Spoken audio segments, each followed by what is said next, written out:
jauzi baten moduan,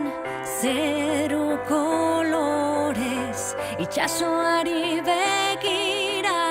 begietan distira,